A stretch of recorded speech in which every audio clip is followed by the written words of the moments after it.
আটপুর গ্রামের জাগ্রত সিদ্ধেশ্বরী কালীর কাহিনী। নমস্কার বন্ধুরা, স্বাগত আমাদের চ্যানেলে। সম্পূর্ণ তথ্যটি সংগ্রহ করা আপনাদের কাছে অনুরোধ, ভিডিওটি আপনারা সম্পূর্ণ দেখুন। শ্রী শ্রী রামকৃষ্ণ, মার সারদা দেবী, স্বামী বিবেকানন্দ এবং আরও অনেক মহান ঋষি পাদস্পর্শে ধন্য আটপুর গ্রাম। এখানেই রয়েছে সিদ্ধেশ্বরী কালী মন্দির। অনেকে এনাকে সিদ্ধেশ্বরী শ্বেত কালী বলেও ডাকেন, কারণ দেবীর গায়ের রং সাদা। এই আটপুর গ্রামেই রয়েছে আরেক প্রাচীন মন্দির, সিদ্ধেশ্বরী শ্বেত কালী মন্দির। আঞ্চলিক জনশ্রুতি অনুসারে আটপুরের সিদ্ধেশ্বরী শ্বেত কালী এবং পার্শ্ববর্তী গ্রামের রাজবলহাটের রাজবল্লভী দুই বোন। বড় বোন মা রাজবল্লভী এবং ছোট বোন মা সিদ্ধেশ্বরী। গড় ভবানীপুরের রাজা সদানন্দ প্রতিষ্ঠা করেছিলেন রাজবলহাটের রাজবল্লভী মাকে।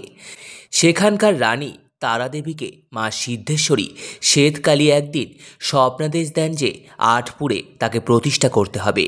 স্বপ্নের মাধ্যমে তিনি জানিয়ে দিয়েছিলেন তার রূপের কথা। পূর্ণিমার পূর্ণ চাঁদের মতো যেন হয় তার রূপ। রানী মায়ের কথা অনুসারে মাতৃমন্দির প্রতিষ্ঠা করেন এবং মন্দির সংলগ্ন 365 বিঘা জমি মায়ের নামে দান করেছিলেন। আগের মায়ের মূর্তি ছিল অষ্টধাতুর নির্মিত।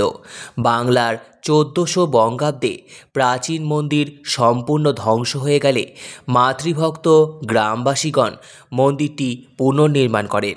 তারা দেবীর মাতৃমন্দিরের দুপাশে দুটি শিব মন্দির নির্মাণ করে দিয়েছিলেন।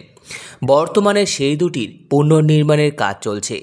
1420 বঙ্গাব্দের 8ই জ্যৈষ্ঠ মায়ের নতুন মূর্তি স্থাপন করা হয়। চতুর্ভুজা শ্বেতকালী, ডান হাতে অভয় ও বরমুদ্রা এবং বাম হাতে খড়গ ও কাটামুণ্ড। রাজবল্লভী মায়ের মতনই আমিষ তরকারি মায়ের প্রধান ভোগ। এছাড়াও নাট মন্দিরের পাশেই আছে ঝাপান উৎসবের মঞ্চ। এখানেই চৈত্র মাসে ভোলে বাবা সন্ন্যাসীরা নানা রকমের ছুরি বর্ষার ওপর ঝাঁপিয়ে উৎসব পালন করেন। এই উৎসব উপলক্ষে এখানে বিরাট মেলা বসে। হাওড়া তারকেশ্বর লাইনে হরিপাল স্টেশনে নেমে বাস অথবা ট্রেকারে সহজেই আটপুর গ্রামে আসা যায়। বহু বছর ধরে হুগলিতে শ্বেতকালী মায়ের পুজো হয়ে আসছে।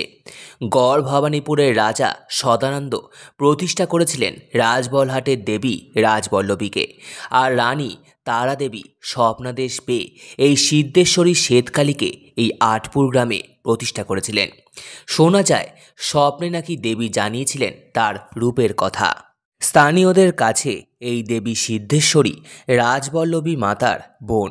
মূর্তি অবশ্য একেবারেই আলাদা। সাধারণ কালী মূর্তির মতোই এই দেবীর রূপ। চতুর্ভুজা দেবীর এক হাতে খড়গ, এক হাতে নরমুণ্ড, অন্য দুই হাতে বরাভয়, পদতলে শাহিত মহাদেব। দেবীর পাশে রয়েছে শিয়াল।